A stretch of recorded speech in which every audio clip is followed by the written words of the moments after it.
Hello, everyone, and welcome to another episode of Home and Away, a podcast devoted to all things in and around the world of sporting Kansas City soccer. I am Drew Vanderplug, joined once again, as always, by my good friend Cody Welton. This week on the podcast, finally, after almost a year of saying it was the position of highest priority, Sporting Kansas City have been reportedly in negotiations with a designated player number 10 target. This being Manu Garcia of the Greek Super League club Aris. SKC fans have to feel like the old lady Titanic gif that says, "It's been 84 years," upon hearing this report. There's obviously work yet to be done to get this deal completed, but it is finally a clear sign of intent from a club that has, until now, only been capable of relaying promises, not necessarily results. It did not take long for the takes to come pouring in about Mr. Garcia, from parsing his injury history to tearing apart his goal-scoring stats to asking who the hell is Aris Thessaonliki, then to moving on to salivating over some candidly absurd passes in his YouTube highlight videos.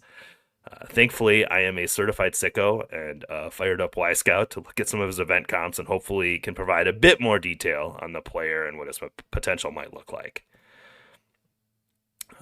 In additional news, Sporting Kansas City played a game, sort of, against FIU on Saturday. These scrimmages rarely tell you much, and this one even less so, given like 5 players were held out for precaution, and they could only play a 60-minute game because Sporting had so few players available to participate.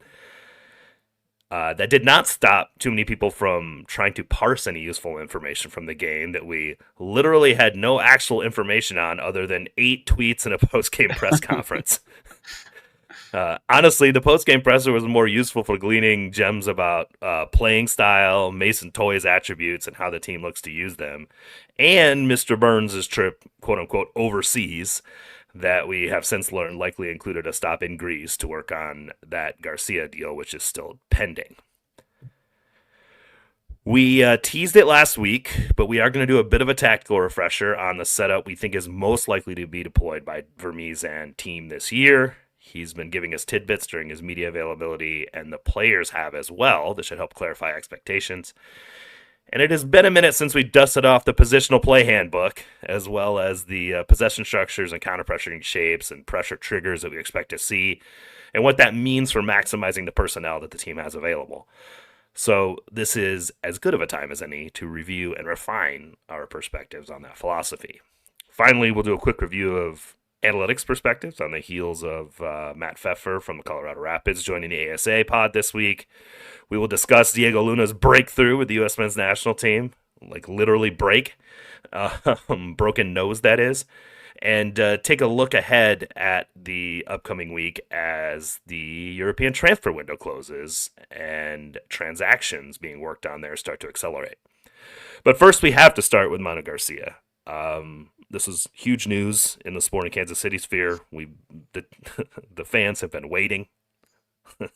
The Judge Smales gift could also go along with this. Well, we're waiting. Well, we have to, of course, caveat this entire discussion with the fact that this deal is not done. Daniel Sperry saying in the Discord just prior to starting this recording that price for the transfer is part of the negotiation that they're still working on. It does appear that this is close to being done. That both teams have interest in completing it. So, in that regard, now that we've got that caveat out of the way, Cody, what were your first impressions as you take a look at Manu Garcia, both in the limited video available to us as well as kind of his profile? So I mean, it's no surprise, right, that they're looking for a Spanish midfielder. That's sort of the player that caught their eye. That's a very the Spanish.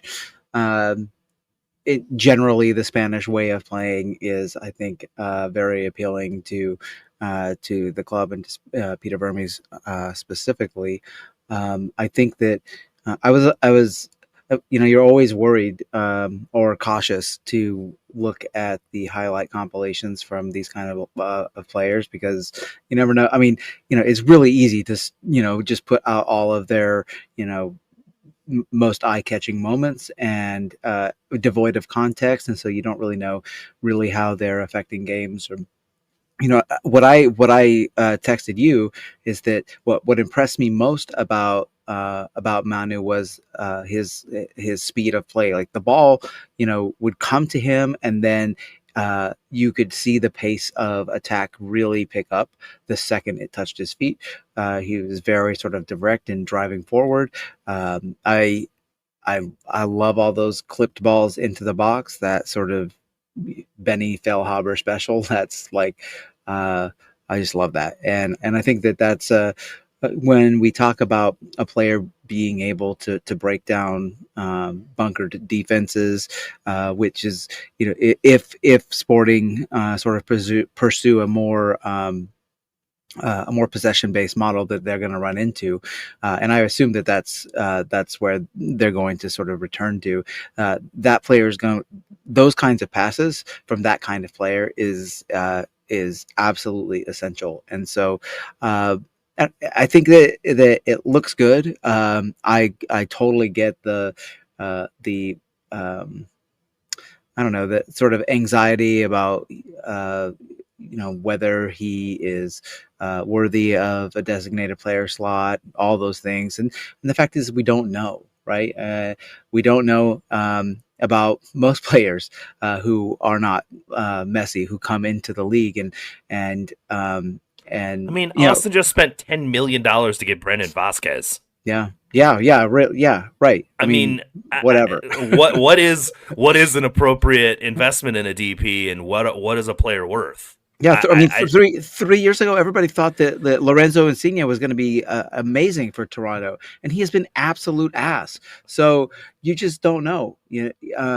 You just don't know. I mean, I think that you and I were both, maybe for non-sporting reasons, like stoked that Shaqiri was going to Chicago, and that turned out to be a bust too. And so you never know. This team has a history of finding sort of diamond in the rough type players. And if you had looked at Gadi Kinda's just the league he came from, and then his performance in that league, it wasn't anything amazing. And he was a fantastic player that really fit this style of play in this group of players. And I think that fit is really the most important thing. I think especially Kinda is a great example for two reasons. One, similar kind of range that we're talking about financially for the acquisition. $4 million, as we've heard, is kind of where Sporting wants to be at. It sounds like Aris is probably pushing for a little bit more than that. That's about what Kinda's purchase was off of the loan. That I think it sounded like a loan to buy kind of deal. We don't know the mechanics of exactly whether it was a guaranteed, exercise off of playing minutes or whatever. But regardless, that was about what Kinda's fee was. So from that perspective, I think it's comparable. The other part is Kinda hasn't been that great going back to Israel. Right. But we know what he was here and how well he fit here, and circumstances matter for players. Absolutely. I especially in the MLS sort of DP range. Another one, and I kind of highlighted this to Sperry when he started, when I heard, when he started to hear rumblings about this, I was like, hey, this guy sort of profiles a little bit like Carles Gil. Carles Gil was a Mike Burns signing in New England prior to him leaving there. Was sort of a bargain deal of a player that had kind of bounced around, had a lot of promise at one point. This guy Manu Garcia is a former Man City youth player. Has bounced around a little bit, French Ligue 1 with Toulouse, a little bit in Spain, and then in Greece. And Carles Gil had a very similar sort of mercurial path, had lost a little bit of his value, comes to New England, becomes one of the best 10s in the league. So, again, I'm not suggesting that Manu Garcia will absolutely be one of the best 10s in the league, but what I am suggesting is that history doesn't necessarily tell the whole story. Circumstances often do. And we're not going to know until he plays here whether or not he's good. And that's true if he was a $5 million, $4 or $5 million transfer out of the mid-table of Greece, or a $15 million transfer out of the top 4 in France, right? Yep. You still don't know how that's going to translate. some of it works out great. Christian Benteke, you could have never told me that Benteke was going to be one of the best goal scorers in MLS. Like, I knew he was good. Like, I knew he was a decent player, Hmm. but I would never have expected him to become sort of like the guy Yeah, absolutely. in the league. And so, like, I think that, again, this, there's this is unpredictable, just the Hmm. way that this is. And more for me, to your point, is what I saw from the guy, especially when you highlighted the stuff about him moving the ball so quickly, both Hmm. either on the half turn and driving into space, or one touch movement of the ball. Like, ball Yep. gets to him and gets off him very vertically, very quickly. Hmm. There were a couple long switches and whatnot. He's very good with a long switch as well, but a lot of it was very vertically, very quickly to runners and moving runners into space. And again, we can discuss later about the possession characteristics of what we expect to see, but something we have heard from Peter Vermees quite a bit is him pushing the team to be much more aggressive at the right times about going towards goal. Yeah. Because if you are a team that's possessing a lot, that's moving the ball around a lot, and you face an opponent that wants to bunker, the best time to attack them is when they haven't set that bunker, right? Yeah. Yeah. And that I saw a lot in these highlight movements. And I Hmm. should be clear, like, and I was sort of joking in the intro about looking, but I did actually watch about 3 games worth of Wyscout event data, and from his most recent games that are in there. For whatever reason, Wyscout doesn't have any of this season of the Greek League in their stuff, but they do have the Greek Cup, and I watched a couple towards the end of last season that were in there.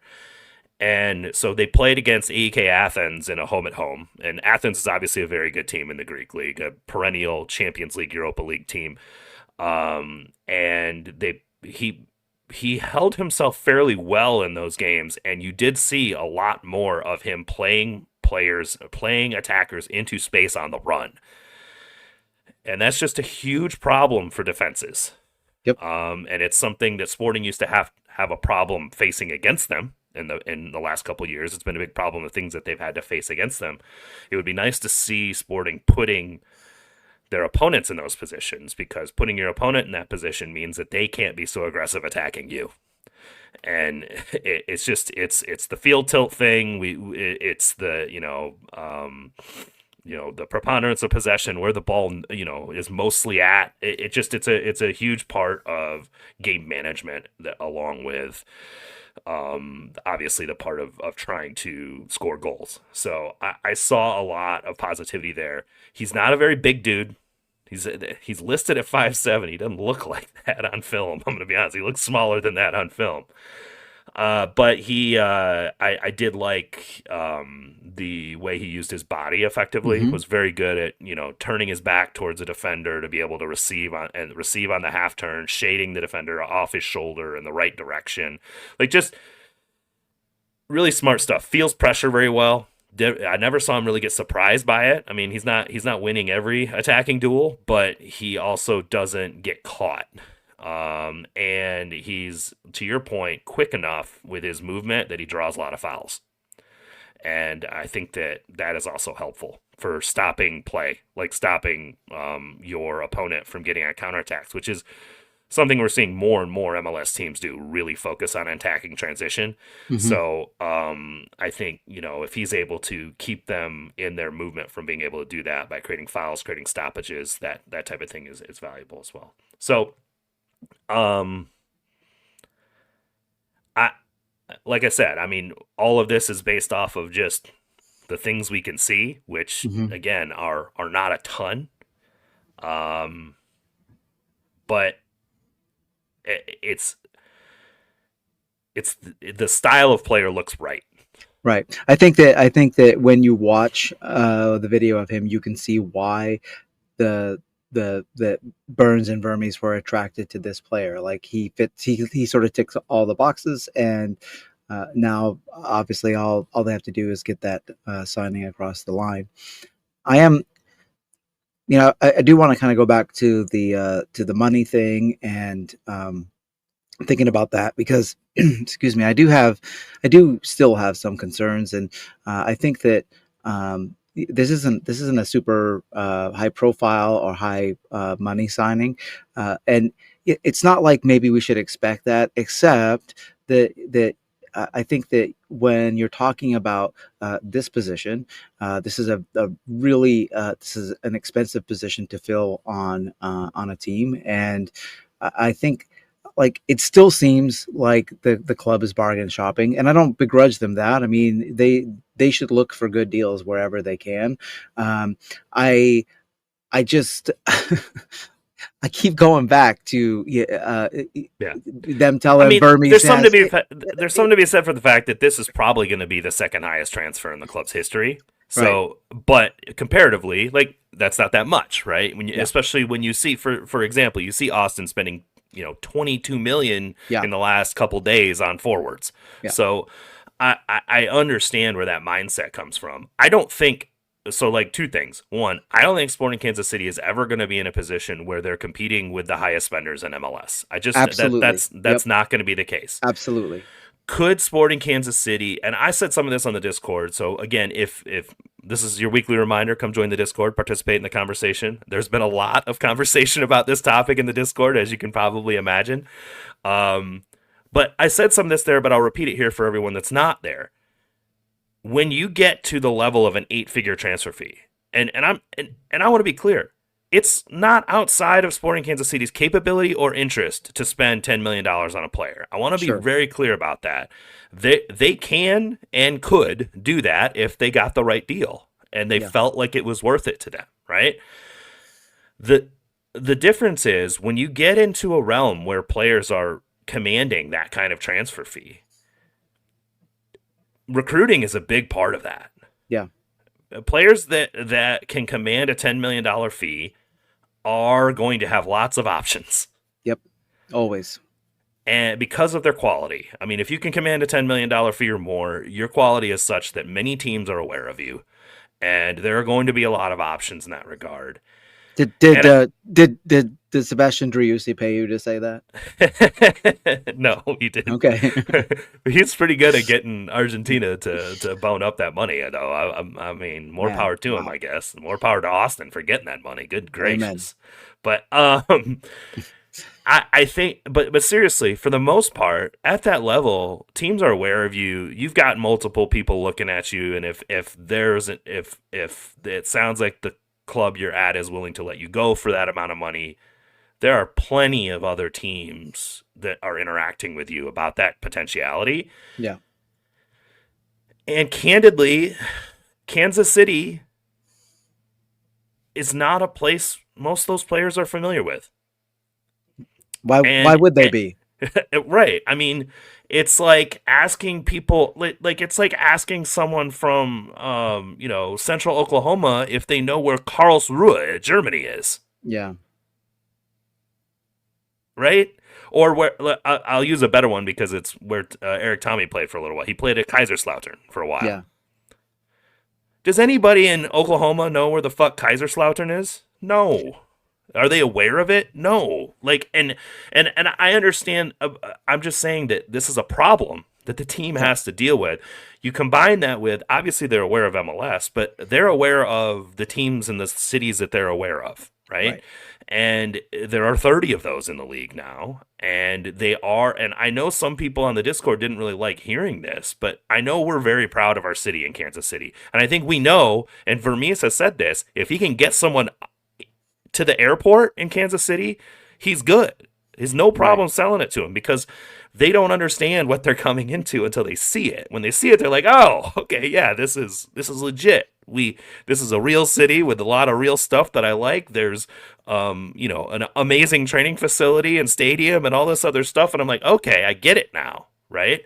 But until they see it, they don't get it. And I think that that's a legitimate problem. You combine that with the fact that the team has been asked for 4 years. Yeah.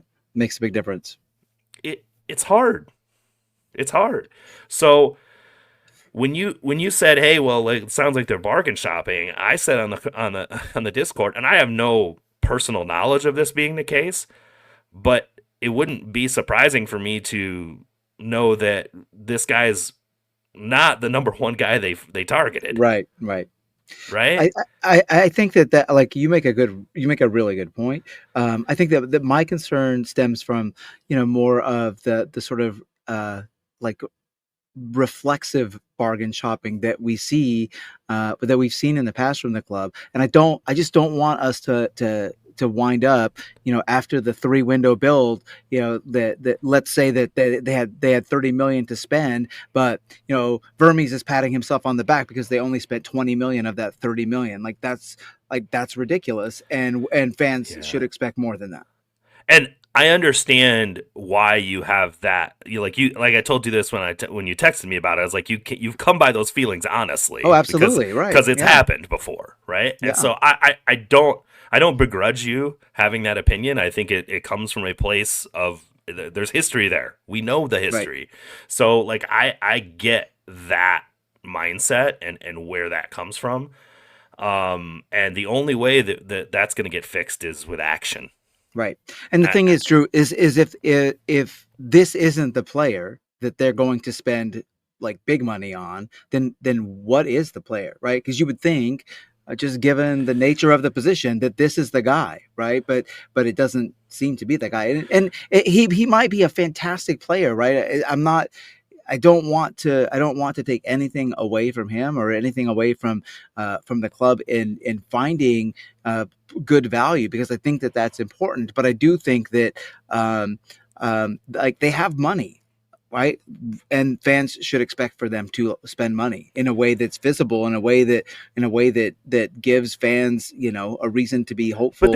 they shouldn't overpay either. And Agree. I think Well, candidly look, I mean, where you're this going to have to overpay at some point, right? If you want elite players, it's just like all yeah, the but years. if they paid $10 million for Brandon Vasquez, I would be upset. Oh, I Like would I be would be upset. I would be super pissed. Absolutely, So absolutely. like I think that there are levels to this, right? Right.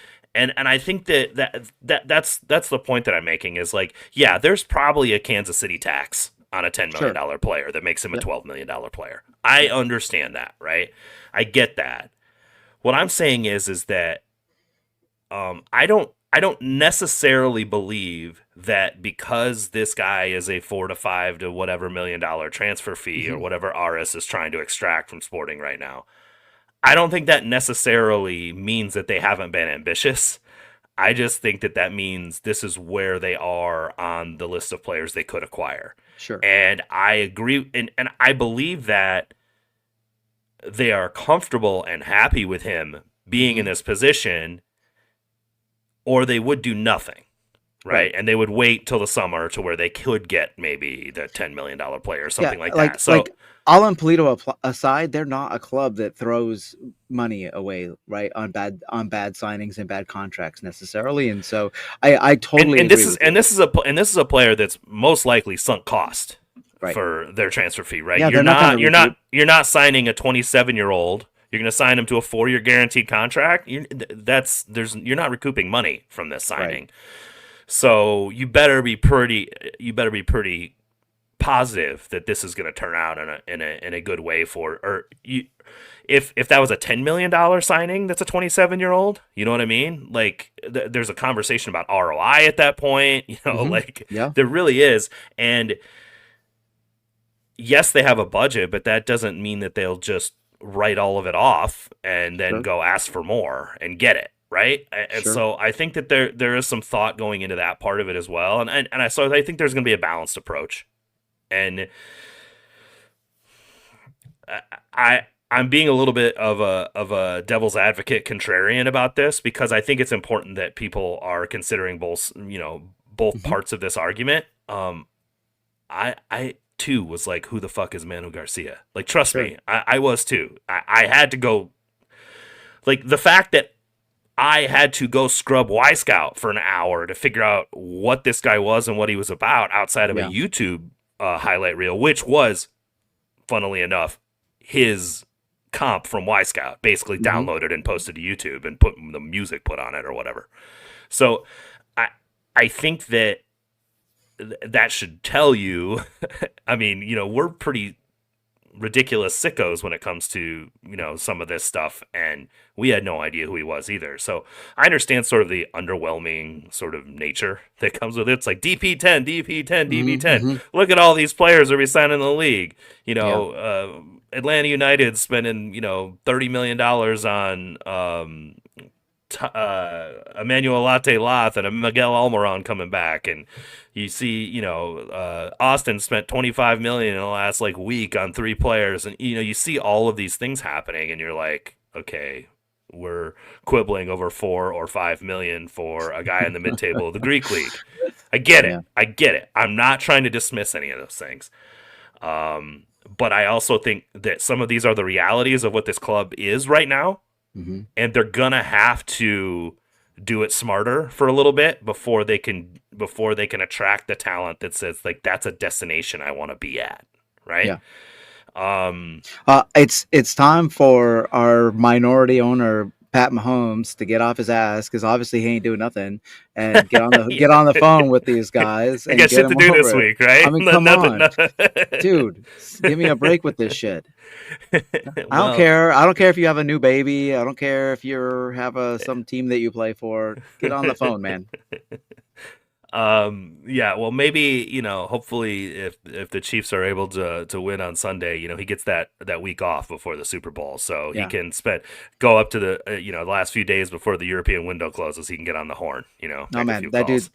dude's gonna be on diaper duty. I promise you. I mean, that's all right. He can hold a baby and a phone at the same time, can he? Okay. Put those funky Oh, Oakley earbuds in, man. Oh, Get after it. goodness. It did not.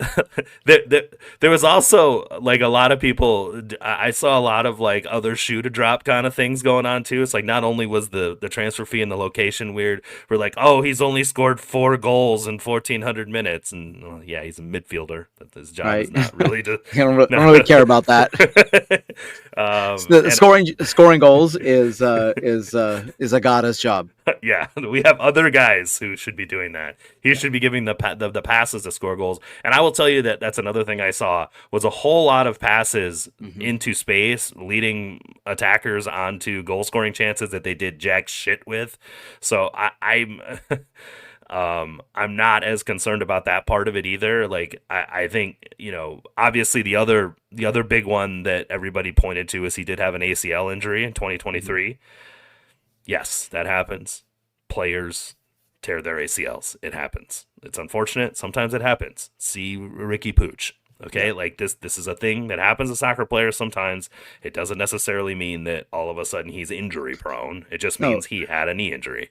And since it happened in 23, he should be completely healed now. Not only completely healed, but back up to his previous He's fitness played and skill 16 out of 1990s. Yeah, for that's the great. league. He's fine. Perfect. Okay, he's perfectly healthy as far as that's concerned. So I think that. But while he was injured, Aris sold a bunch of their attacking players for a profit, and who's left is not great. So I mean, I could totally envision him finding players like Agata and specifically Stephen Afrifa, and watching his highlights like that. Like that came very easily to my imagination, and so fingers crossed, that the club's able to get that across the line. Yeah, so let's talk about how getting it across the line. We've heard kind of in the $4 million range is kind of no one's really reported that that's what Sporting offered, but we're hearing that number sort of thrown around. It sounds like Aris wants more than that or is trying to get more than that. Let's put the cards on the table. It is January 23rd as we're recording this. Exactly a week from today. It'll be a few hours before a week from today, but the European window closes. It's usually like 6 p.m. Central, something like that. Anyway, that things start to ramp up with a couple days left in that window. Right now, there's still enough time left that these clubs can go, hey, you want to give me an extra $1 million on top of this? You want to do that? Yeah. That this is normal stuff. That's not to say that Aris won't hold out, but they've as I noted, they've been very successful. over the last couple years, bringing players in, selling them on for a profit, and creating sort of a positive revenue stream on the transfer side of things that has allowed them to continue to reinvest in their club. And they are in the red right now on transfer costs versus transfer sales, right? So I think they're interested for sure in getting this completed because it will help get them back into the green. But that doesn't going to stop them from making sure they maximize what they get. And so I think that this is a deal that both clubs want to get done. I think at some level. But yeah, I also don't believe that Mike Burns is going to allow Sporting Kansas City to be taken by a mid-table Greek team when it comes to money, right? Nor should he. And so that's where this is going to get. But I think as we get to like Tuesday of next week, things will start shaking loose. Not just on this, but other transfers, both for Sporting Kansas City as well as in MLS. Right, we're going to see things really accelerate next week as the window gets close, and these clubs that saw that money coming into their bank all of a sudden going, oh man, well, what happens if I get nothing? Yeah. And then all of a sudden, people come together and they come to an agreement. I think 5 million probably gets it done. That's my gut. I don't have any, inside knowledge that that's the case, but that's kind of what it feels like to me. And I'm not saying they shouldn't quibble and manage their budget as much as possible, but also at a certain point. I mean, if they're not asking for 8 million, you know what I mean? Like at some point, like let's just figure out what the figure is that really gets this done and move on. And I think that that's probably what they're working on. It sounds like Burns was there this past weekend for their match against. I assume it's PAOK. I always look at it as call it PAOK or something like that, but it's actually an acronym in Greek that I'm not going to attempt to pronounce.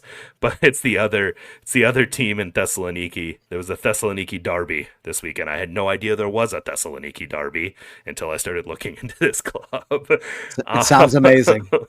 I bet the food is great. I'm sure it is. I mean, and at any rate, it sounds like Burns was there to kind of start working this out or try to work this out. Oh, it's not bad, man. It's the Pan Thessalonian Athletic Club of Constantinopolitans. It's not that bad. Okay, sure. Now you know why it's PAOK. I mean, holy crap. That's a lot. Yeah. There's a lot of consonants in that. Anyway, I think yes, there's still some work to be done on this. I think it's something that will accelerate as the window gets closer. And again, that'll be true of others. I know there's been a lot of sort of hand wringing about the fact that no signings have really happened outside of Mason Toye and some homegrowns. And I think that we're going to start seeing both on the Sporting Kansas City side as well as the league in general, some acceleration on some of those deals over the next few days. Well, let's hope so, because basically it's the same lineup from last year minus a few of the older players. So yeah. Yeah, I mean, something's got to give. They need some players. There's no doubt about that. I will not argue that point at all. Speaking of not having any players, they had, I think, like 16 or so rostered players for the preseason match against FIU. Cool. The thing I don't understand about that is, like, isn't that why you have a next pro team? Like, I don't know, whatever. Well, the next pro team has nobody on it either. They haven't signed anybody to it. They doesn't even have a coach yet. I guess there is that. Yeah, there you go. They literally doesn't have a coach, and the assistant sporting director, who's meant to be managing that team, has also not been hired. So. Man, like I said, man, Mahomes needs to get on this shit. It's a mess. Come on, man. We have to wait till after the Super Bowl for him to, like, do his job. Come on, let's get this party on the road, man. Yeah, I don't know what to tell you, man. Baby number 3 plus, playing quarterback for the best team in the NFL has, I guess, distracted him. What can I Yeah. say? What a bum. um, it it didn't stop a lot of overanalyzing happening regarding this game, quote unquote game. I call it a quote unquote game because it's really not an actual game. It's a scrimmage, Yeah. and on the 6th day of preseason camp. I mean, yeah, it doesn't look good that they lost to FIU. The side that gave up the goal was mostly trialists and draft picks and shit. So I'm not really that trying to read that much into it. Not like you can read that much into it anyway. Just like I said in the intro, it was some tweets. That's all we had. That's literally all we knew about the game was the lineup that was and the things that were released in the tweets. Lucas or Jacob Bartlett. Lucas is his brother that played for St. Louis. Jacob Bartlett did play the 6 because Radia was one of the players held out for precautionary reasons. I even heard some people talking. It's like, oh, Tommy's playing at wing. That's new. That's different. Interesting. And I'm like, well, the Shallowy was also out for precautionary reasons, so I'm not sure that really means anything. Yeah. Like, I don't know that I just think Vermes put whatever he had available Yeah. on the field in the most, semi useful way. And the other thing is like we've seen this stuff in preseason before. I remember Felipe Hernandez a couple years ago played every preseason game at the 6, and we never saw him play that position ever again. Yep. So I just don't guys. Don't do it. Just don't fall into the trap. Don't fall into the trap of analyzing a preseason match. Okay. The Chiefs have been terrible in preseason for like 3 years, and they've just won the last 2 Super Bowls and are in the AFC Championship game. Like, just stop. And preseason NFL games are the worst. They're terrible. And people, preseason soccer games are even worse. They're garbage. They're even worse. They're glorified scrimmages where nobody's really trying because no one wants to get injured in a preseason game. Yep. I wouldn't try. I mean, I understand we're all starved for Sporting Kansas City content and anything soccer related when it comes to them, but this game means less than nothing. It really does. The only part that was interesting was the post game press conference where actual information of some kind was provided. This is where we learned that Mike Burns was quote unquote overseas. We've since learned sounds like he was in Greece. I mean, maybe he's probably been in other places as well. I know that we were all interested about Manu Garcia. Vermes alluded to this in his conversation in the press conference. There are multiple players that they have offers out on that they're trying to close. So he's not just in Greece. There are other deals that he's trying to get done. Hopefully, he is staying the hell away from Cyprus because been there, done that. I don't think that we have a problem worrying about him going to Cyprus. I mean, he is close by. I mean, Greece. Right, I know. That's what I'm saying. Like, stay away, man. Come on.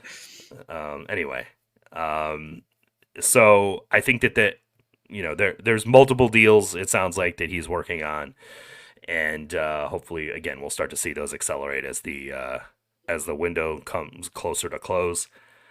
There's a lot of discussion about Mason Toye's attributes, both from Vermes as well as Stephen Afrifa, and then Toye was obviously interviewed as part of this presser as well, and just talking about him using his pace to get behind defenses, which would be great. I'd love to see a center forward pressing a back line. That would be fantastic.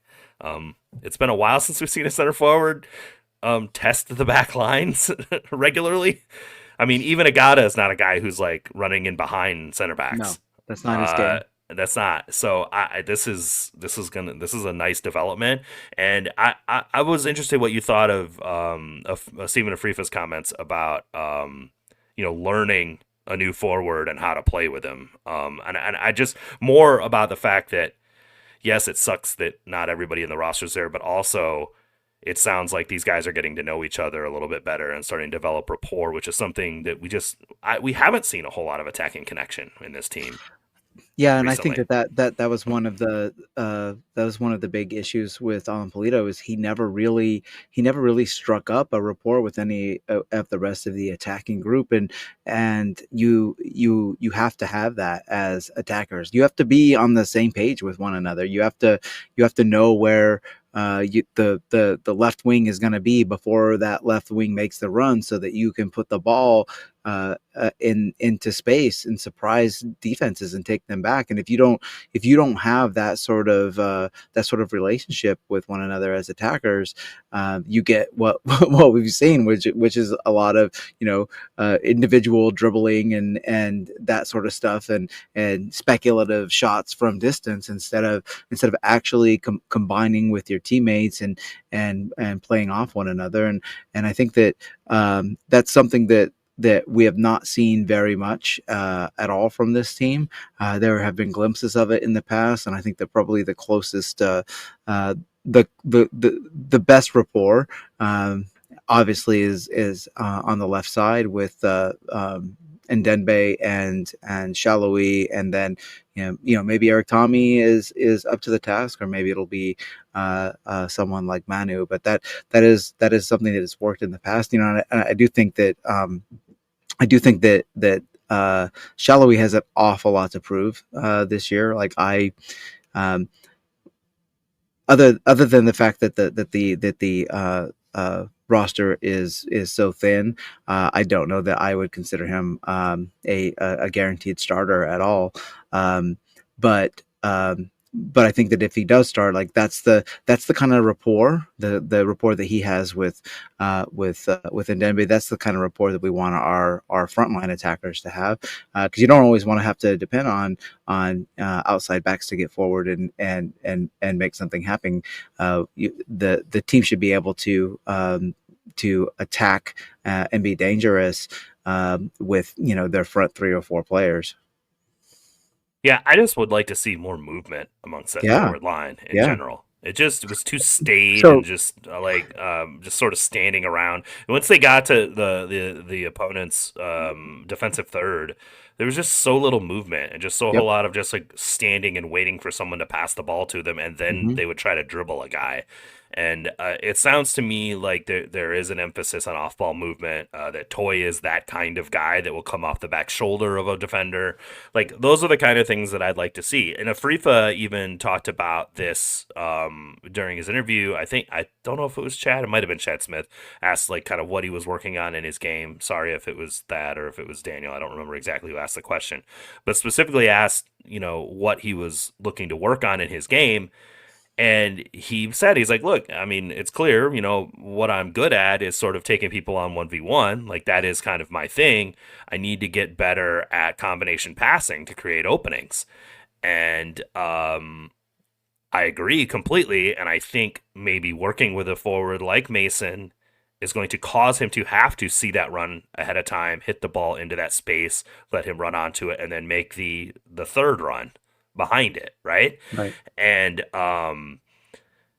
that is good stuff to learn and good stuff to add to your bag, right? And it will make the team more dynamic. And they have the athletes to create problems for defenders with these guys if they can figure out those movements. And that's what that rapport is that you're talking about. Yeah. There was a lot of that 3-man rotation going on with, it was really Kinda, Shallowy, and Ndenbe, right? We saw that, and we would like to see more of that from more players on the team. And I get the feeling that that's possible, and I get the feeling that that's something that Vermes is interested in. He's said a couple times in both press conferences now how much he wants the team to be more aggressive going to goal. He talked specifically in this one about creating turnovers and then immediately attacking the opponent while they were disorganized. You heard both players talk about the importance of pressing and putting their opponent under pressure. You also heard them say, I think it was Afrifa that said this. It's like, sometimes it's going to be a 20 pass or sequence. Sometimes it's going to be 3. Right. And it's like understanding the dynamics of that situation and making the right choices and taking advantage of situations when you see them. And those are just the refreshing to hear, because we just haven't seen the team be very effective in attacking transition. And part of it is because all the guys up there were old. They Right. weren't they Well, weren't going to get behind a defense on their own. so it's a two-parter, right? It's having those players in that position that are old, or that's not part of what their skill set is, but it's also having it's also a lack of having someone who is capable and willing and to make that pass, right? And that person has not been on this team in some time, and like even Gotti Kinda, that was not like really his deal. And so I think that if the club signs Manu or a player like that, like that's the thing, right? A player who is, when you receive the ball, whether it's from your teammate or whether you steal the ball, the passing the ball is the way to get the ball down the field quickly and efficiently. And we've talked about before how this team does not. They just don't play through balls, right? Like they are consistently the lowest through ball team in the league, and some of that I think is due to the playing style and the game model that Peter Vermes likes to employ. But some of it also is just that they don't have those players, right? You have to have players Yeah, making runs. You have to have players making the pass.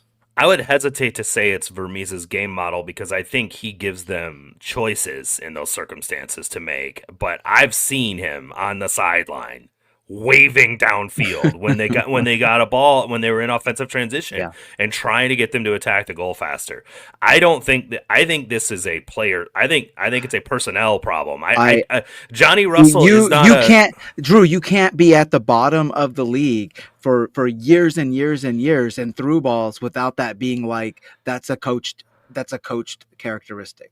I mean, well, when it's been the same players for those 4 years, all those players play the same way. Like they, I mean, I think it's probably some of both, right? Like Sure. I think that they're for sure control with the ball is the Vermesism, 100%. You want to control the game with the ball. I get that. Like I'm not trying to diminish that point, and I think they focus so much on control that they stopped putting their opponent under pressure, right? And so I agree with that. But I also think, like, even if you look at this team last year, first of all, who's hitting that pass? Secondly, Nobody. who's running onto it? Jake Davis would hit the pass and run onto it because he did everything last year. So, like, I mean, I think that this is personnel related as much as it is coaching related. Like, he can only coach the players he has, and I'm not giving him a complete pass on the players he has. Like, he could have done a better job of it, even without money, bringing in players that would create more problems for defenses vertically, right? And so I think that this is not a pass on him in any way, shape, or form. But I don't think that he's intentionally trying to keep the team from hitting through balls. But I do think that his intent on control with the ball caused them not to, if that makes sense. Yeah, it does. And I think that you can hear in the way that he's talking about the game now, with what he wants to see, that he has understood that they are not taking advantage of attacking transition enough, and they need to, right? And so there's a significant emphasis on it where it maybe hasn't been emphasized in the past. It was something he would have wanted them to do, but they weren't taking advantage of those situations. So now he is emphasizing it as a point of, significance. And let's use that to transition to tactical corner, because this is something that you brought up on the pod last week that we might want to have like a little bit of a refresher on the concepts that we expect Vermes to put into play. Sort of the 3-2-5-2-3-5 possession shape out of a 4-3-3, the positional play, the dynamics and how they're used. And I don't know how much that we need to relitigate or redescribe when it comes to vertical and horizontal positioning and why you use a 4-3-3 and why these 3-2-5 2-3-5 possession shapes are in vogue. I mean, the point of it is you're creating vertical and horizontal spacing that creates triangles, both for passing angles as well as cutting off passing angles for your opponent and counter pressure, right? Like, I mean, that's boiling it down to the basics, or in the simplest manner as quickly as possible.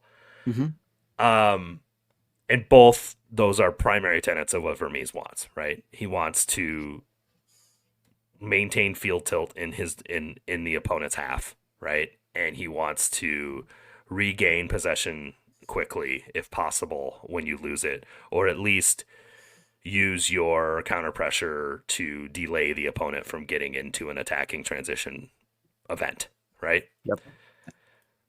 Um so maybe let's go back to why. So I'm going to go back to why I think this team's going to go back to a 4-3-3.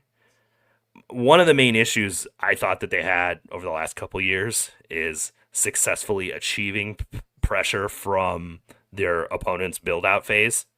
So in their control progression phase, coming from the goalie, especially on a goal kick, or at least like goalkeeper has taken the ball and they set up their control progression shape, which is, the center backs usually are on either side of the goal box, and you've got the wide fullbacks. At least that's how Sporting does it. And then, what your opponent does. Sporting usually likes to pick up pressure fairly early Mm-hmm. in that. I wouldn't call them a high pressing team necessarily, but they do pick up pressure fairly early once a goal kick or something has been released. And it is usually led with the eights, right? So the two midfielders are actually the ones that go up and press the center backs. We hadn't seen that as much in recent form, and I think some of that's due to the midfielders they had, right? They were in much more of like a 4-4-2 mid block a lot, which Yeah. was so then you've got Polito and Tommy or somebody like that. It was Yeah. kind of were kind of the pressers, and Polito's a garbage presser. I mean, he would run around as if he was creating pressure, but He ran a lot. Yeah. there was no actual pressure being created. I think we're going to see those midfielders take the onus again for pressing the ball, and then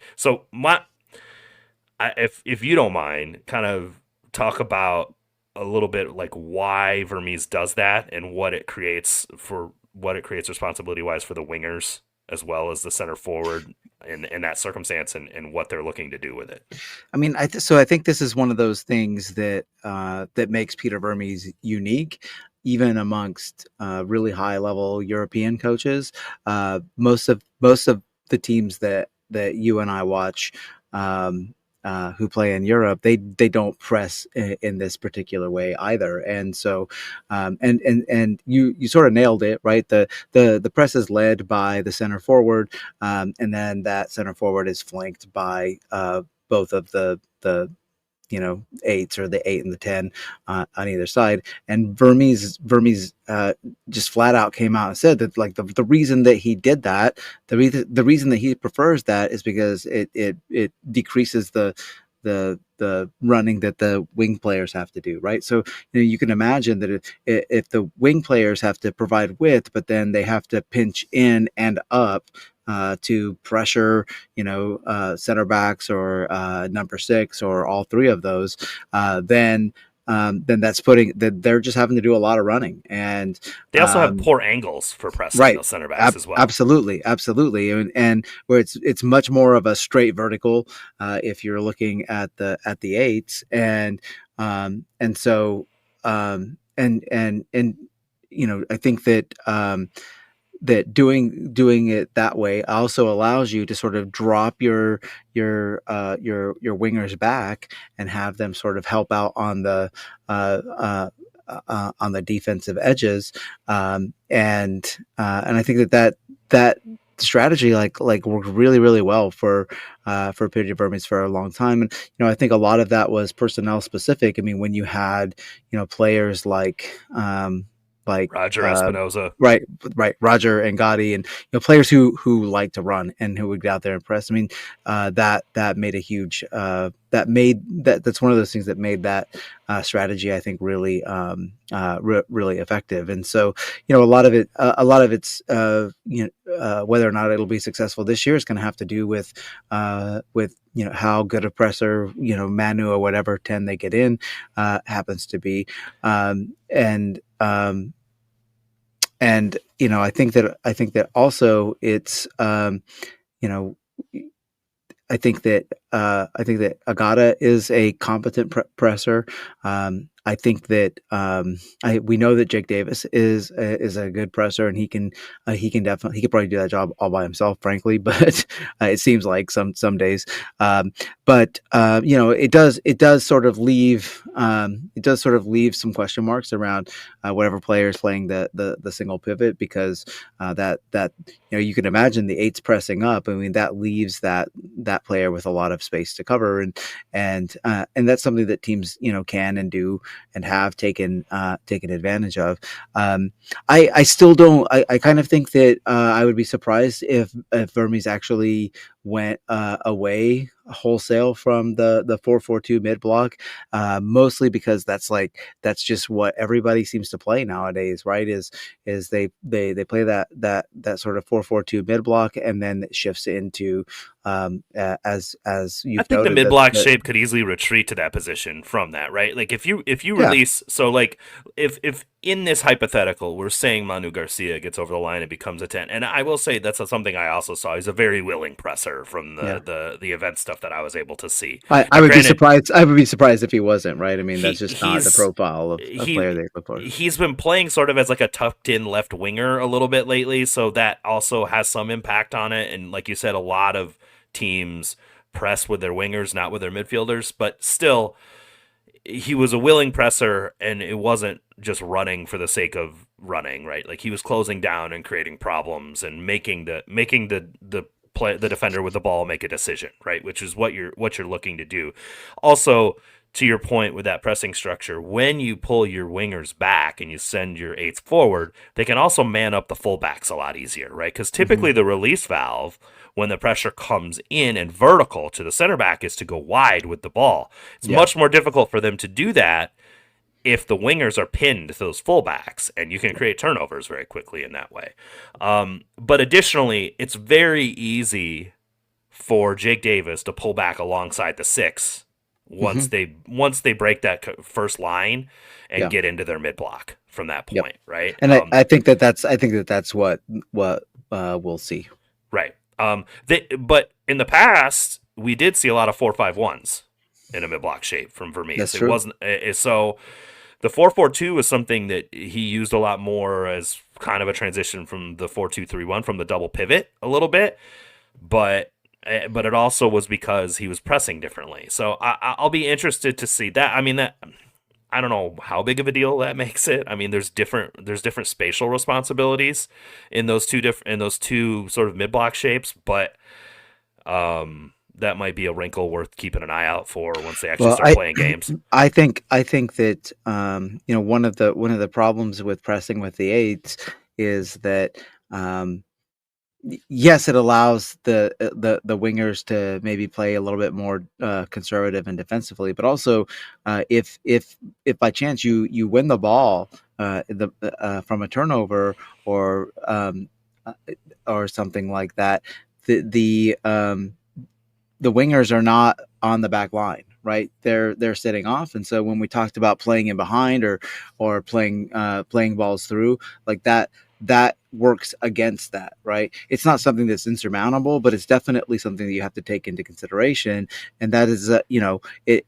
But also, your expectation is if you have a DP10 that's up there doing that guy can release the pass to Agata, or if chaos is Yeah, created, like you get yeah, that turnover, you've got the guy. What's really going to be interesting for me in that circumstance is Jake Davis's sort of evolution as a box crashing eight in that yeah. circumstance, right? We haven't really seen that much from him. He's been more of sort of a sweeperish sort of box to box guy. Obviously a fullback, and then sort of a central mid as part of a double pivot, and sometimes as the right sided eight in a 4-3-3. We and still staying, fairly, the zone 14 is where he stopped, right? Yeah. And we didn't really see him being active inside the 18 that much. He did have that I cool think chip goal, but I yeah, mean, I was gonna say, like, I think he did. I think he did at times last season start to do that. And I think mostly because he had to, because nobody else was doing squat, and yeah, so and it would be nice to see him. see that become like a regular part of his game, because that was always one of my criticisms of previous Vermes teams, is that there was no box presence, no in the box presence from the eights, especially after the transition moment had passed. You didn't have, while we're cycling possession, you didn't have those players making runs into the box, and you have to have that. Like, you have, watch any of the top teams around the world, and you will see that there are multiple players in the box, and it's Well, they're at least one. rotating, right? A run Sure, rotates in, it gets right. offside or whatever. The guy sets in behind, that person retreats. Like there's But there's so rotational often, positional responsibility. but Yeah, so often in the past, like Sporting Kansas City's dual eights were not making any run into the box, none. right, And you can't, unless you have absolutely elite center forward and wing play, you cannot win games like that. right. I think I I'll be interested again. I think some of this changes with whoever's playing that other midfield position. Mm-hmm. I used to see Eric Tommy get on the ball at the top of the box a lot. He's not capable of distributing from there, right? No. We expect whoever they sign to play that role will be capable of distributing that ball. The other Yep. thing is, it's not like a whole lot of runs were coming off either. So it's really going to be like, I'm just interested to see a little bit more movement. Like, Mm-hmm. it's not as yeah. The reason the numbers weren't getting in the box is because no one was moving in any type of coordinated fashion. There was no off Yeah. ball movement happening to open spaces, to pull defenders apart, to create a run behind. Like, none of that was happening. It was like a bunch of guys like standing around waiting for the ball to get passed to them. And Mm-hmm. I think so that is really what I'd like to see, is some movements that defenders have to follow, that create space off of it, that people are rotating into, that, and then as that eight rotates in there, hey, look, this forward is like, okay, we've got this many numbers committed here, I need to rotate behind, right? Like, that's the kind of stuff I would like to see, and we just haven't seen much of because it's just been so, like, sort of like iso ball. Yeah, it's been hero ball. Like, give it Yeah, give it and to Eric and Tommy and watch him dribble. and hit a 20-yard banger. I mean, those are Yeah. fun, but that's not a sustainable way to score goals. So I think that that part of it will be interesting to me, but I'm really more interested to see if they can be successful at getting downhill faster, so they're not necessarily having to create these sort of intricate three-man movements to unlock a bunker. Yep.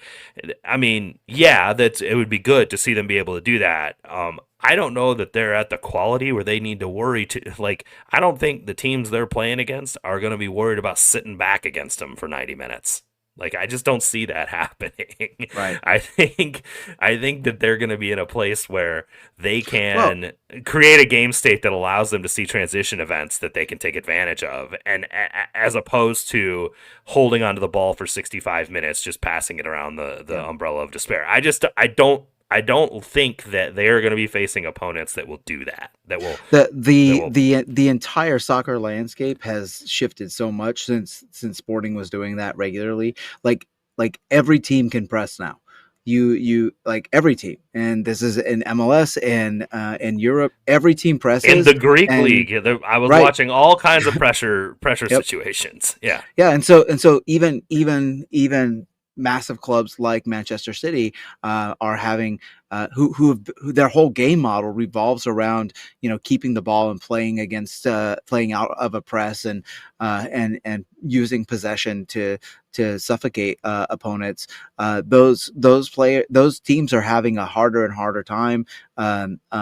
I think doing that because other teams are getting so much better at having the correct pressing structure, the correct pressing triggers, players who are willing to press, and so it's really, I think, sort of shifted everything in global soccer, and especially and even in MLS. And I mean, even Minnesota United last season, they sat deep much of the time, but they would press on occasion also. And so I totally agree with you, and I think that's exactly why a balanced approach is what is needed, right? You have to be able to possess the ball when necessary. You have to be able to take advantage of transition opportunities when necessary, and that is very difficult to do. And um, I mean, you look at a team like Liverpool, for instance, right? Like that is a team that this season, the reason why they are doing so well in multiple competitions is because they are able to do both of those things, right? They maintain some of the pressing and some of the transition play from the Klopp era. They've integrated a little bit more of control and ability to put your foot on the ball and pass the life out of teams. Um, um, and so, I mean, in an ideal situation, right, you have a team that has balance and can do both of those things and can do them when necessary. And at this point, right, the only team that in MLS that I think has exhibited that they can do that is Columbus, and this team is not yet. So And Columbus can got from those positions too. sure, sure, We've seen them give up a lot of goals because they're so married to their system that like once you break their passing structure, they're in deep shit. yeah, So like I think that um any any tactical system has risk involved with it yep, and has some of them are less risky than others.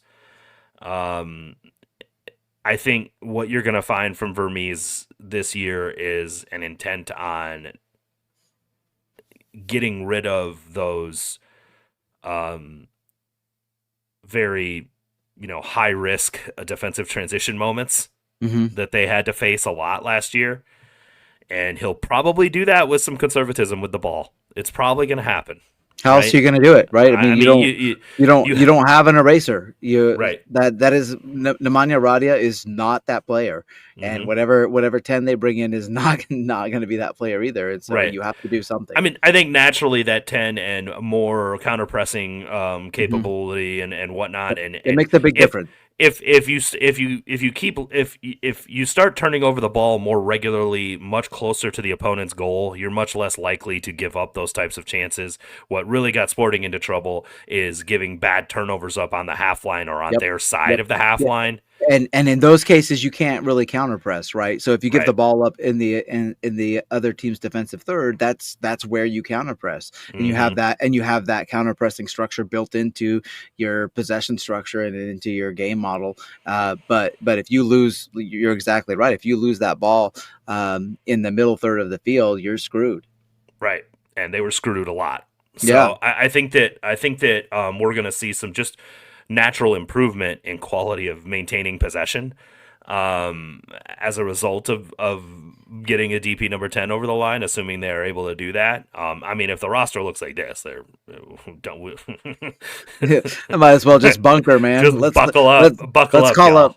let's call up Sam Dyche. She's not doing Yeah, anything right now. Let's Sean Dyche. You Sean. combined I Big did. Sam I did. I and totally did. I wonder why. they do the exact Oh same shit. goodness. Yes, they do. But yeah, I think that some of these things will be fixed naturally by better quality personnel that have Yep. press resistance and capability Absolutely. and don't turn over the ball as regularly. But I think other parts will also be addressed with tactical setups and risk mitigation. So Yeah. I think we're going to see a little bit of both. We'll have to see how that plays out. Moving on to potpourri. I asked you about, did you happen to get a chance to listen to the ASA pod with Matt Pfeffer from the Colorado Rapids at all? No. Not yet. No. Oh, dang. You need to listen to it. It's very, very good. I will try not to spend a ton of time bringing up all of his points and asking what your opinions are of them because, I've been too busy pouring one out for extra time. I haven't been man, able that to look. sucks. Yeah, it sucks, man. I don't even know where to go on that. I have I'm continually befuddled by MLS and their complete just they like seem to actively disincentivize their most rabid fans from paying attention to their league. Right. Yeah. It makes no sense to me, like whatsoever. Like I mean, I think it's they keep chasing these. Like I think they have this ideal of like the NBA and the NFL of like having people tune in just randomly to watch their league on a Saturday, and their following isn't there yet. You have to build a grassroots you sort of can't like you can't. sicko group. That's not going to happen when your games are all behind a paywall. I mean, that doesn't. Well, not only that, but the following isn't there. And the second thing, it's like soccer is so parochial, man. You can't like soccer is Yeah, local. It's yeah. local. People aren't gonna tune in to watch Sporting Kansas City versus Seattle just because it's a soccer game. Hmm. Like that's not why they're tuning in, right?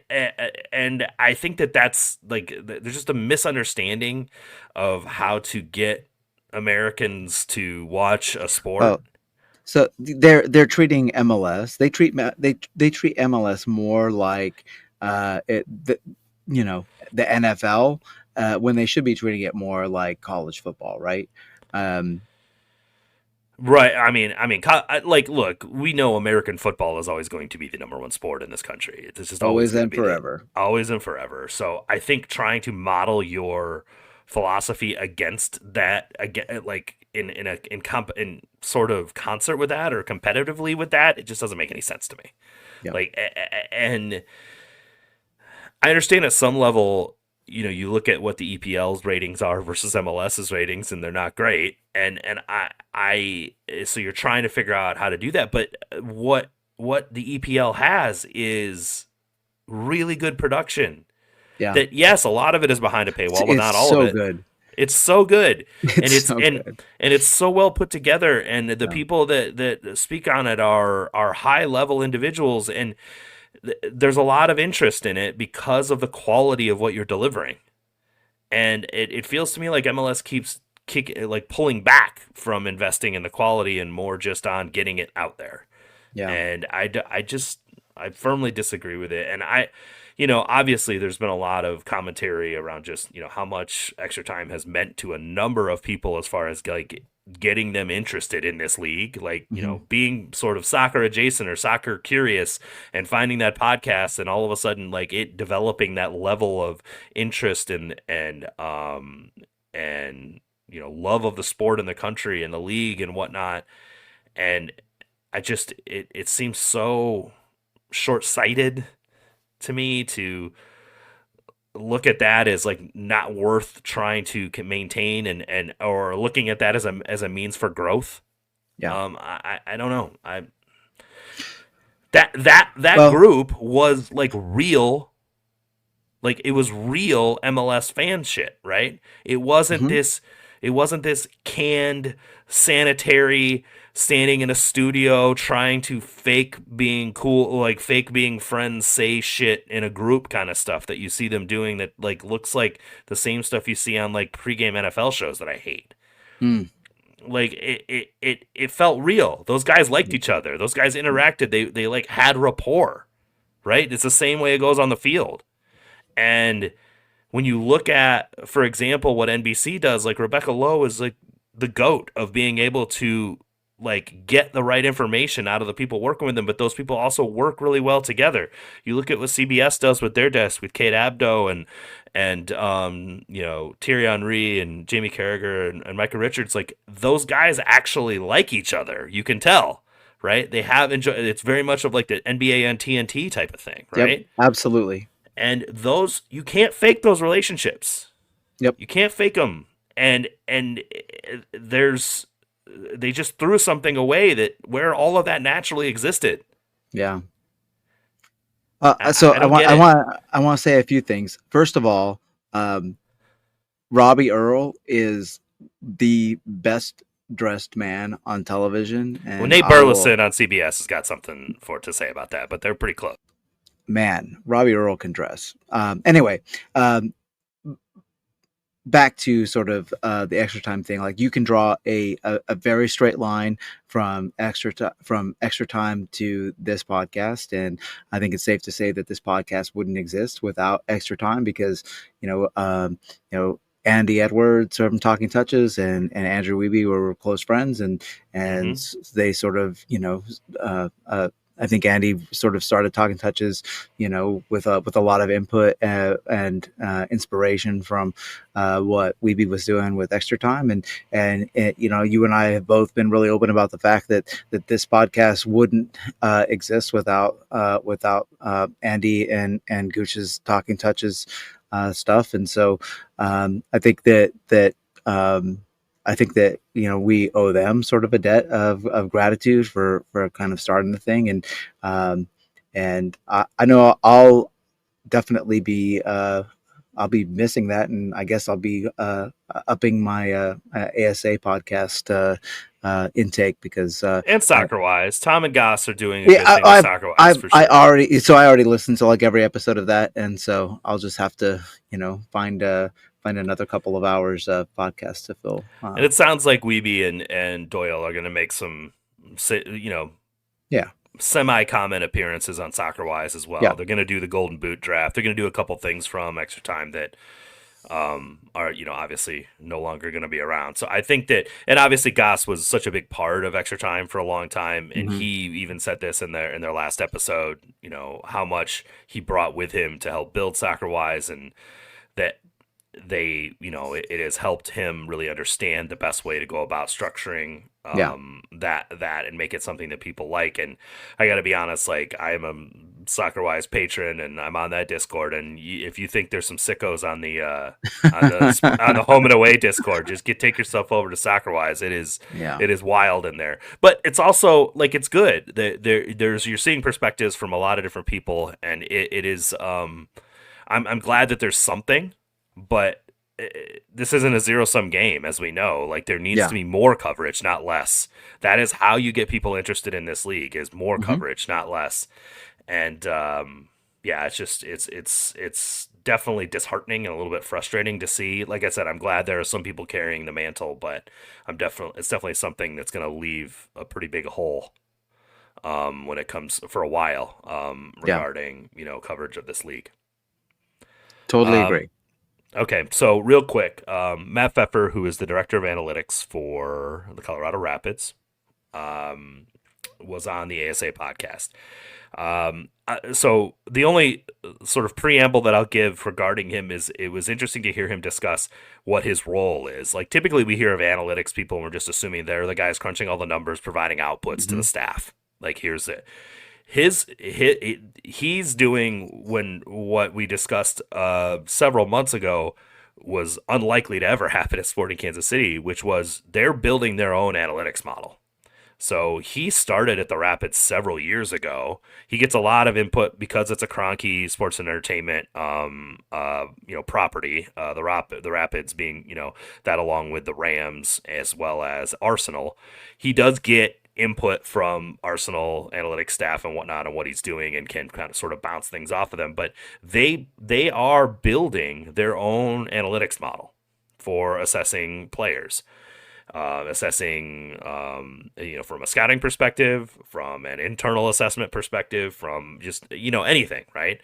And they've been working on it for years, obviously, because this is a day building of your own data model. Like, when I say data model, I'm talking like, if you're familiar with StatsBomb, or you're familiar with Opta, or you're familiar with any of those sort of publicly available, when I say publicly available, you can buy with a subscription kind of services.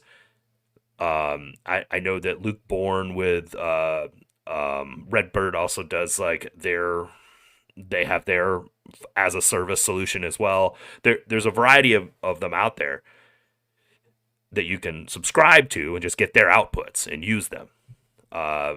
The Rapids are not. They're building their own. I think Vancouver did this as well. Vancouver is one that's known for doing this.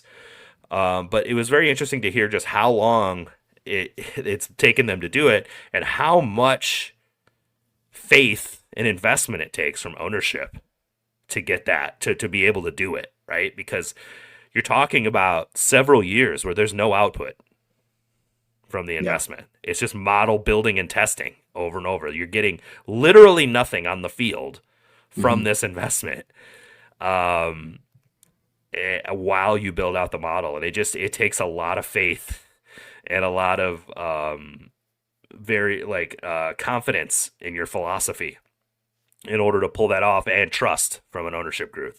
So I found that sort of fascinating that was the direction that Colorado was going. I had no idea that was something that they were doing, but I also really I appreciated him sort of highlighting and being willing to highlight the limits in what he's able to do. Mm-hmm. And because I think, and that was maybe one of the key takeaways I wanted to discuss with you for the pod was understanding information and how to use it effectively is something that is still not really that well vetted out in soccer or globally even. Yeah. And it was a topic he discussed on the pod, and so I'll try to like sort of summarize what he was discussing, but mainly it was that because when you're measuring a player and you're looking at event data specific to a player, right? So tackles, touches, passes, all the different kinds of things you see in a FOT mob or you see in any other sort of publicly available thing that tells you kind of the outside of, assists and goals and shots and things of that nature. They are compared to a 90-minute game. They are such a small percentage of what happens during that game that those events end up taking outsized value. Mm-hmm. And they're extremely difficult to predict the sort of consistency of them. And so it's easy with these data models and with these data outputs, with this event data, and we're talking ASA stuff with G+, we're talking Opta, we're talking StatsBomb, any of them. It is very easy to give yourself a false sense of understanding of what you see because you're looking at all of these things and placing a value on them that is perhaps maybe overemphasized in the grand scheme of a game. I don't think perhaps. I think that most of those stats are overemphasized. The thing is that even the best players touch the ball very, very little in a game. Like we're talking a couple of minutes in 90 minutes, right? Right. It's like it's in the single digits of the percentage of a game that these players are actually doing anything of significance that is tabulated. And so what that means is that the things that are done off the ball are actually the most important things because that's what's happening mostly in the game, and none of the on the ball stuff can happen without what happens off the ball, and there's not there's not good statistics for what happens off the ball. Well, and that's where inside data models work. We discussed this when we discussed analytics the last time we did this, right? You need to have an internal data model that is using your tracking data and giving you information related to that for sure. And that is why having your own model is actually nice because you can take your own tracking data, plug it into your own model, and get a lot of useful insights that are not shared with perhaps a global subscription provider or something like that. It is yours, right? And you don't have to share it. So there is value. Well, and if you look at it, it makes a lot of sense for a club like Colorado to do that, given the unique like geographical things that you encounter when you play in Denver and when you play at altitude, and so it makes sense for them to sort of look at their own data model. They also have a unique acquisition strategy for players. There's a variety of things that they look at that are different than other teams, so it makes sense for them to have their own thing. But also, it can give them a competitive advantage because none of it is shared information. It is all theirs. It's all proprietary. But I want to stay for a second on just sort of overemphasizing the importance of events, right? Because events are what we watch the game, right? When we watch the game, we're watching what the ball's doing. Right? We're watching how players are influencing where the ball is, or influencing removing the ball from the opponent, or all the different things like related to what happens with the ball is what we're focused on. And even though we like to tout underlying numbers as being much more predictive than goals and assists and things of that nature, they're still reliant on a touch of the ball to happen. And as you noted, those touches for a single player are in the single digits of a percentage of a game, and so you're giving outsized value, therefore, to a very small percentage of a player's game. And also, those touches are just that. All they're telling you is what happened in exactly that moment. They're Yeah. not telling you what led to that moment. Right. That was the part that he highlighted, that like, it's one of those things where it's like obviously naturally, like obviously there's context to why things happen. But when you're looking at stats, you're not thinking about the context that created them. You're just looking at the number. And I thought that was a really interesting thing that he even alluded to. He said, a goal from this angle with these players in these different positions with this much of the goal mouth open from this distance at this velocity has an XG value of X, right? Let's call it 0.3. But what you're not seeing is the context of how that situation was created, whether the defenders around are scrambling, whether the goalkeeper is coming back to a position or was standing there. Like, there's a variety of other things that, had you had all that context, may actually cause you to change the value of that shot, right? Yeah. And so what on paper over a sample size of 1 million shots looks like an XG of 0.3, in that circumstances might have been of XG of 0.8, right? Sure. And it leads to a thought process where you want to be better at measuring those circumstances, what created them, and how that player helped influence that situation, so that you can create more of those types of situations. I just found it a fascinating way to actually think about data, and also reminded me that I got to be a little bit careful with FBref bar charts and XG plots in games and things like that, and combine it with the eye test, because he even said it's like, I still need scouts, I still need coaches to validate what I'm seeing. Yeah. And he also was very clear that when it comes to scouting young players, the data models are almost useless.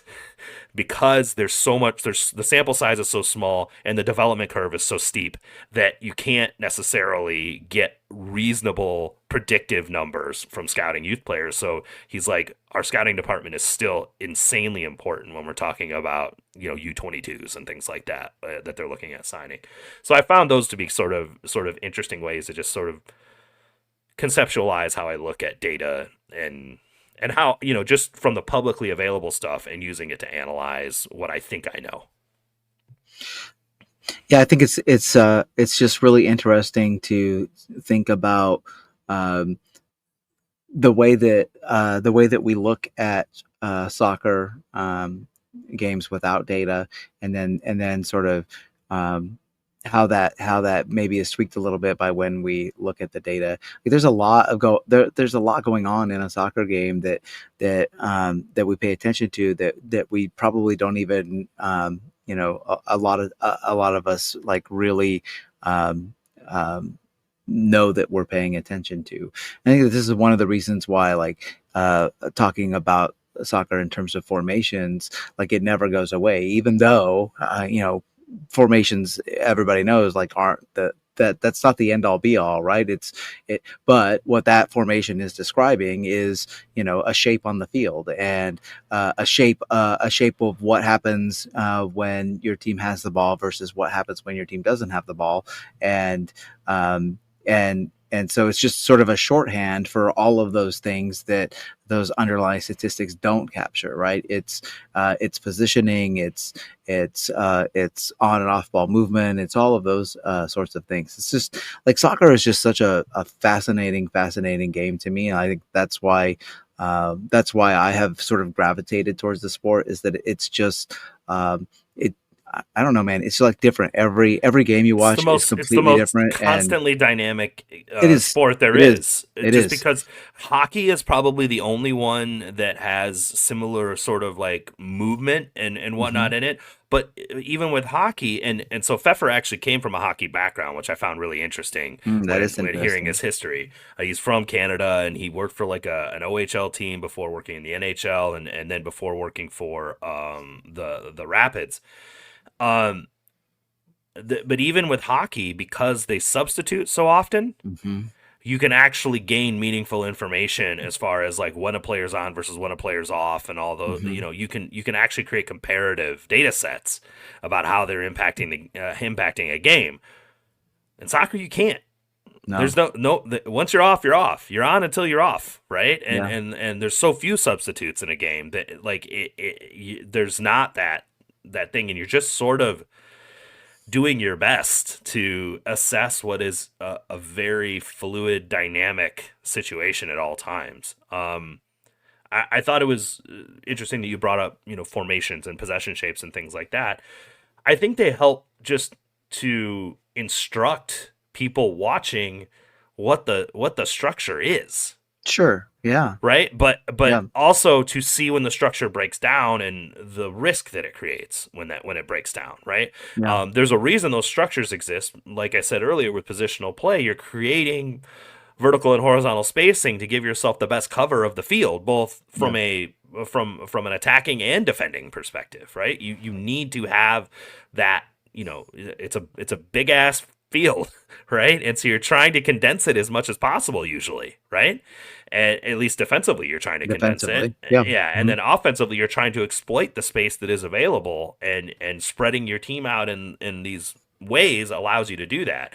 Where you place them vertically and horizontally, and what that number looks like, I think you're right, is less important than having a structure in general and Yeah. having players that understand what those responsibilities are positionally within that structure. So yeah, I mean, I agree that the formation is less relevant than the actual tactics of how those players are used out of that structure. But also, how else do you boil down what is a constantly evolving, sort of moving, dynamic Yeah, that's the thing? problem. You have to like you have to box it in sometime just to describe it. It's But like it's like yeah, that was the point that I was getting to from like listening to this pod. What it really did for me more than anything is help me sort of try not to box myself in too much about what I think I know and what I think I Mhm. see. Yeah. I think at some level you need to have some sort of structure that to be able to come up with any type of takeaway from what you see.